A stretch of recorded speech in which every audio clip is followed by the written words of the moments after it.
Assalamualaikum warahmatullahi wabarakatuh. Selamat pagi teman-teman. Bagaimana kabarnya hari ini? Alhamdulillah. Semoga kita diberikan kesehatan serta semangat untuk terus belajar. Amin. Sebelum kita masuk ke materi hari ini, yaitu materi teks negosiasi, mungkin dari teman-teman ada yang sudah tahu apa sih teks negosiasi itu? Kiranya kalau belum tahu, mungkin Bapak akan sedikit menjelaskan tentang teks negosiasi. Sebelum memasuki materi, ada kompetensi dasar yang harus dipenuhi. 3.1 menganalisis isi struktur, orientasi, pengajuan, penawaran, persetujuan, penutup, dan kebahasaan teks negosiasi. 4.1 mengkonstruksikan teks negosiasi dengan memperhatikan isi, struktur, orientasi, pengajuan, penawaran, persetujuan, penutup, dan kebahasaan. Selanjutnya, pengertian teks negosiasi. Teks negosiasi adalah bentuk percakapan atau dialog yang melibatkan pelaku, dua orang atau lebih, untuk menemukan solusi dari setiap perbedaan atau masalah yang mereka alami, hingga dicapainya kesepakatan. Ciri-ciri teks negosiasi. Yang pertama adalah memiliki partisipan.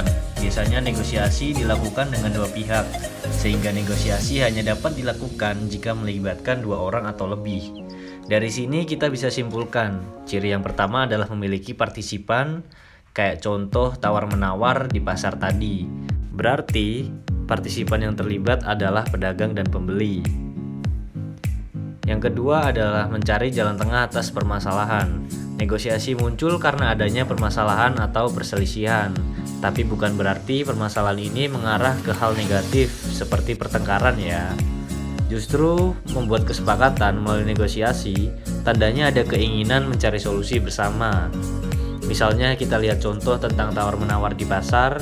Ibu menawar harga sayuran kepada pedagang karena ibu merasa harga tersebut terlalu tinggi. Maka dari itu, ibu menawarkan harga diturunkan. Selanjutnya adalah mengarah pada tujuan praktis. Tujuan negosiasi adalah tawar-menawar untuk mendapatkan kesepakatan yang menguntungkan kedua belah pihak. Kalau kita melakukan negosiasi, jangan sampai malah salah satu pihak merasa dirugikan. Selanjutnya adalah memprioritaskan kepentingan bersama. Negosiasi melibatkan dua orang atau lebih, sehingga masing-masing orang tersebut memiliki kepentingan dan tidak mau rugi. Jadi, negosiasi harus memprioritaskan kepentingan bersama. Selanjutnya adalah menghasilkan kesepakatan yang saling menguntungkan. Masing-masing orang memiliki kepentingan dan tidak mau rugi. Setelah melakukan proses tawar-menawar, maka dihasilkan suatu kesepakatan bersama antar kedua pihak. Unsur-unsur teks negosiasi.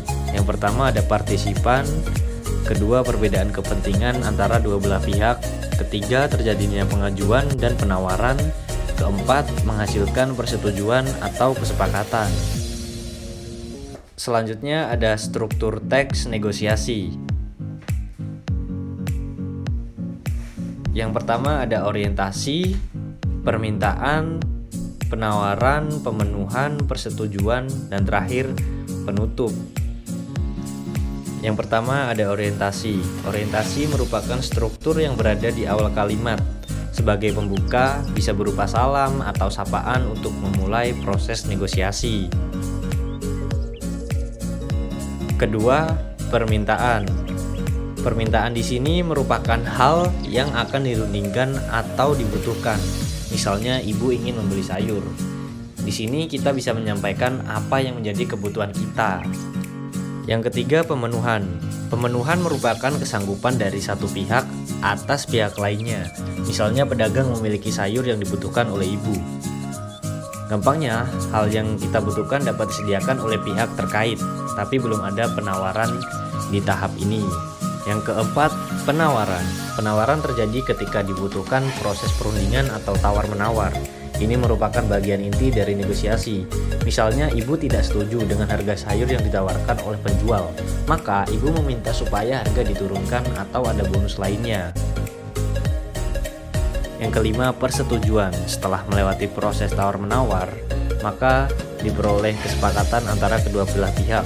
Persetujuan ini merupakan jalan tengah yang diambil dan tetap menguntungkan kedua belah pihak. Yang terakhir, penutup. Penutup merupakan bagian akhir dari proses negosiasi. Biasanya pada bagian ini terdapat kata terima kasih atau ucapan salam.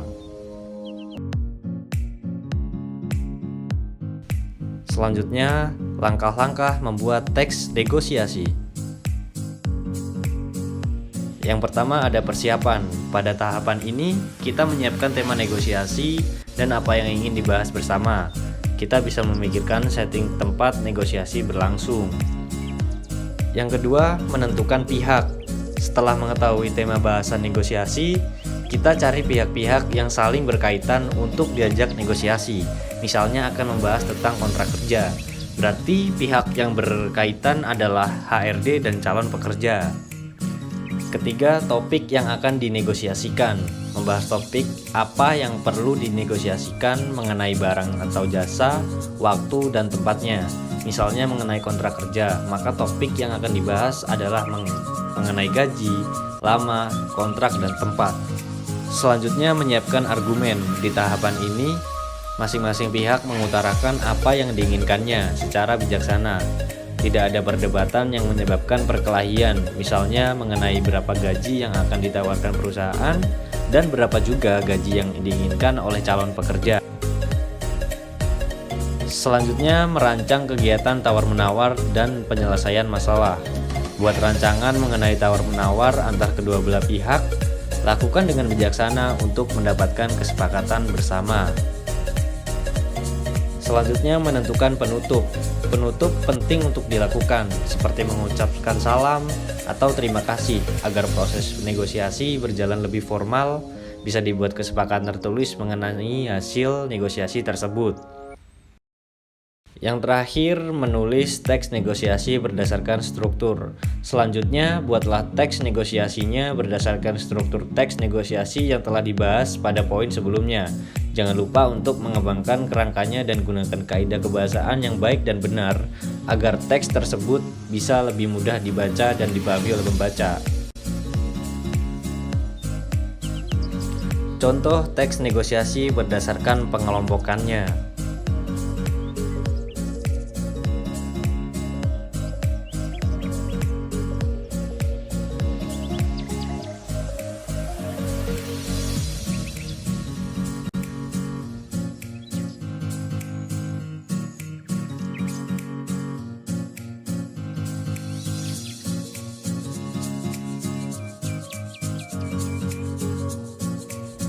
Sekian penjelasan dari Bapak mengenai teks negosiasi, mulai dari pengertian, struktur, isi, dan tujuan, dan cara pembuatan teks negosiasi.